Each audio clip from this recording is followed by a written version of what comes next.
అయ్యా చూడండి అయ్యా, వీళ్ళని చూసాకైనా మీ మనసు కరెక్టే లేదా? తాగటానికి నీళ్లు లేక చావు బతుకుల మధ్య కొట్టు బిట్టాడుతున్నారయ్యా. పచ్చగా ఉండే ఈ ప్రాంతానికి ఏం దిష్టి తగిలిందో ఏమో, భూమిలోనే కాదు మా కళ్ళల్లో కూడా నీరు ఇంకిపోయేలా చేశాడా దేవుడు. ఈ కంట మీ చేతుల్లోనే ఉందయ్యా. చూడమ్మా, వర్షాలు లేక కరువుతో రాష్ట్రం కష్టాన్ని కూడా అరువు తెచ్చుకుని బతుకుతుంది. నా కాళ్ళ మీద పడితే ఏమీ రాదు, పైనుండి వర్షం పడాలి. అయ్యా మినిస్టర్ గారు, మీరైనా ఏదో ఒకటి చెయ్యండి అయ్యా. నేనేం చేయనమ్మా, ఇక దేవుడే మిమ్మల్ని కాపాడాలి.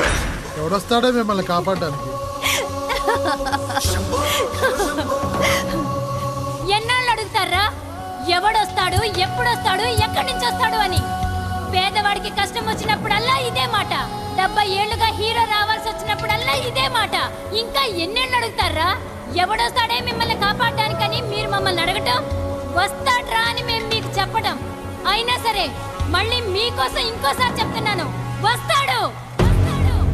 ఆకాశాన్ని చింపుకుంటూ వస్తాడు, నేలను పగలగొట్టుకుంటూ వస్తాడు. ఎవడు? దేవుడు. దేవుడా? రాయికి వరమిచ్చిన రాముడి దేవుడైతే, ద్రౌపదికి చీరిచ్చిన కృష్ణుడి దేవుడైతే, ఈ ఊరికి ఆయనే దేవుడు. ఆ దేవుడికి ఇంకో పేరే రాయుడు, పాపారాయుడు. పాపారాయుడు.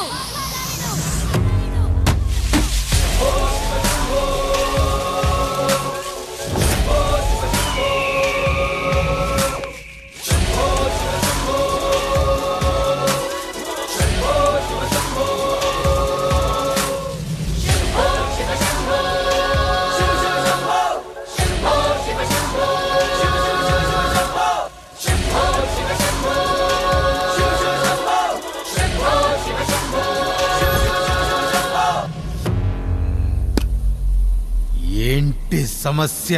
అయ్యా, ఊరికి కరువు వచ్చింది. అదిగో ఆ నలుగురు దాహంతో చనిపోతున్నారయ్యా.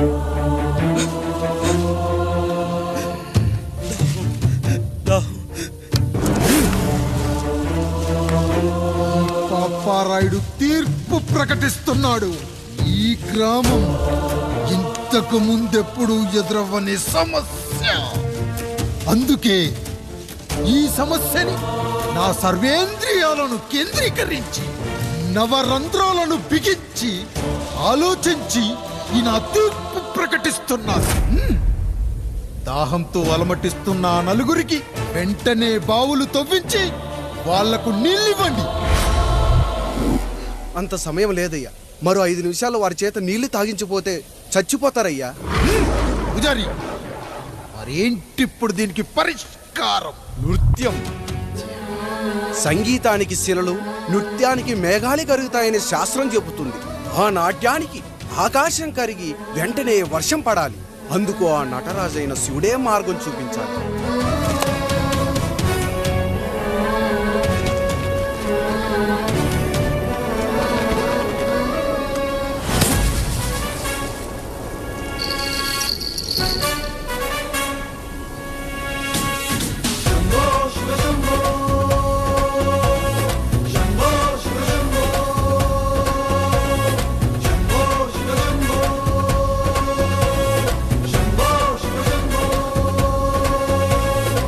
ఆకాశంలో మేఘాలన్నీ ఆవేశంతో ఏకం కాని ఊపిరి శబ్దం ఎదలో శంఖం పూరించే వేళ, నెట్టూర్పుల్లో నిర్వేదాన్ని, పడగాలుల్లో సందేశాన్ని, పడగళ్ళయ్యే ఆహ్వానాన్ని పంపించే వేళ, పాదమే ఆడే నాదం ధమరుకమే కాదా, ప్రాణమే చేసే గానం గంగకు గుడి కాదా, గొంతులో దాహం దేహం దహించే వేళ, నటరాజుగా రాజుని నేరుగా చూసిన నింగిక నేలకు నది కాదా.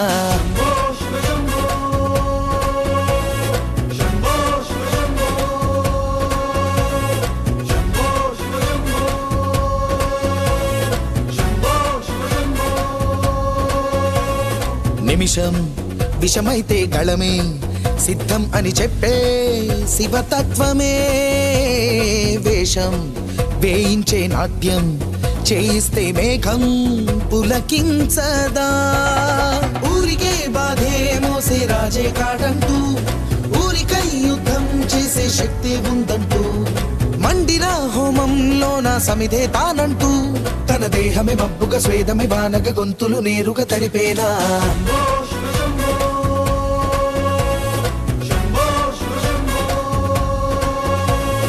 బాధలు మండే గుండెకు నేనున్నానంటూ గొంతులో గరళం నేనే మోస్తానే అంటూ అమృతం పంచే తీరు చూస్తూ ఊరంతా తన మాటని గీతక చేతని లీలక దేవుని తీరుగా కొలిచేలా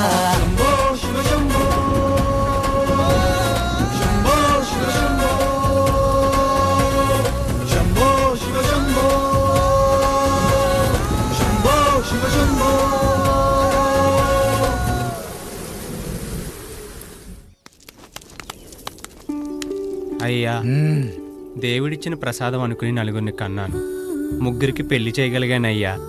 ఈ ఊరు ఏమిచ్చినా మీరు తీసుకుంటారు కదయ్యా, ఇది మిగిలిపోయింది, తమరే ఏదో ఒకటి చెయ్యండి అయ్యా.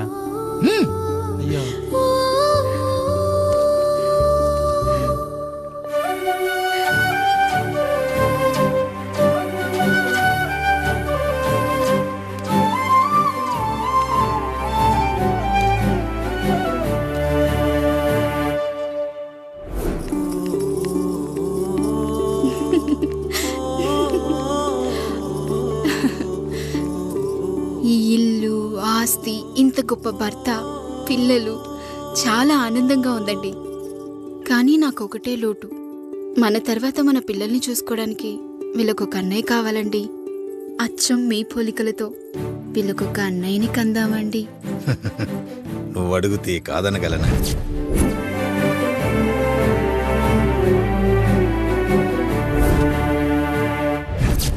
నానా రాయుడెక్కడా? ఇప్పుడే వస్తున్నాను నాన్న.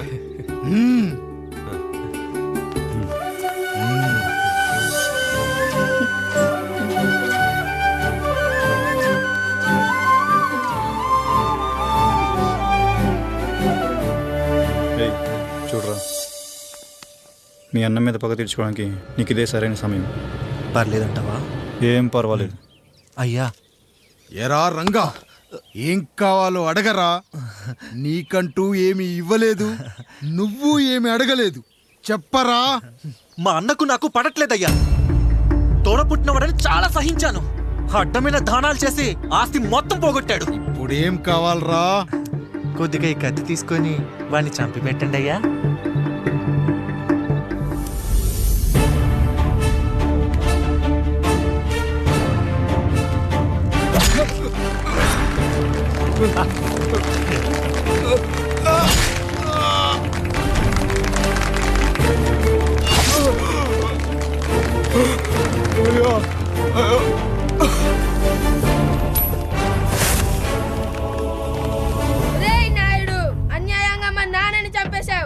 గుర్తుంచుకో, ఈ నాయుడి కొడుకు నీ కుటుంబం పాలిట సైనికుడిగా మారబోతున్నాడు. నిన్ను, నీ కొడుకుని, ఆడికి పుట్టబోయే కొడుకుని అందరినీ లేపేస్తా.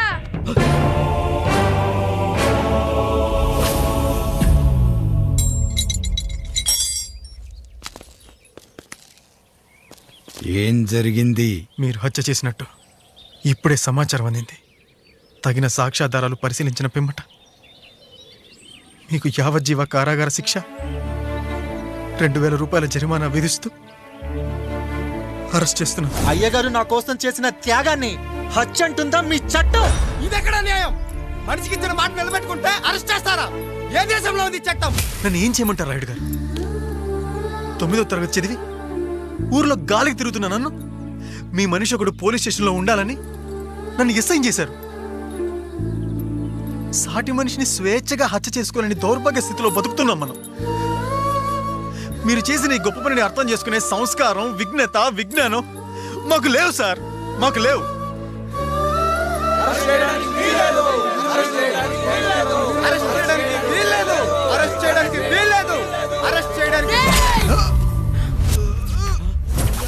అయ్యా నాయుడు గారు, అయ్యా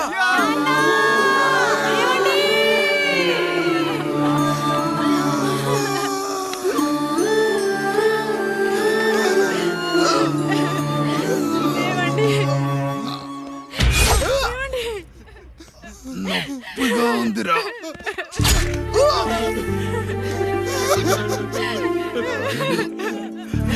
దుర్గా, నేను లేకుండా ఎలా ఉండగలను? పర్వాలేదండి, బిడ్డలతో నేను ఉండిపోతాను. అయ్యో, ఈ పాడు సమాజం నిన్ను మనశ్శాంతిగా బతకనివ్వదు. ఇంతమంది పిల్లల్ని చూసుకుంటూ భర్త లేకుండా ఎలా బతకగలం?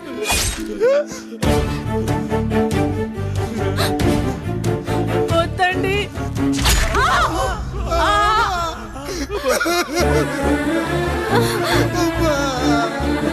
రాయుడు, బిడ్డలు జాగ్రత్త. ఈ రోజు నుంచి వీళ్ళంతా నీ తమ్ముళ్ళు చెల్లెళ్ళు కాదు, నీ బిడ్డలు.